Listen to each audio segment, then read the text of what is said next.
করব করলা ভাজি। আর এখানে কিন্তু রসুন আর পেঁয়াজ বসা দিলাম। রসুন আর পেঁয়াজ কিন্তু লাল লাল হয়ে এসেছে।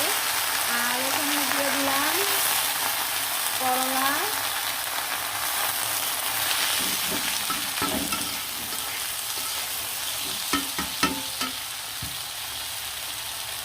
করলাগুলো কিন্তু আমি গোল গোল করে কেটে নিলাম, কেটে ভালো করে ধুয়ে নিলাম। দেখতেই পাচ্ছেন কত সুন্দর করে ধুয়ে নিলাম।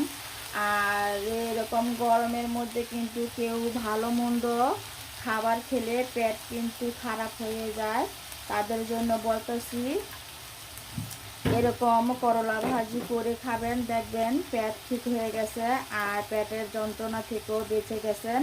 আর এখানে কিন্তু পেঁয়াজগুলো আমি গোল গোল করেই কাটলাম,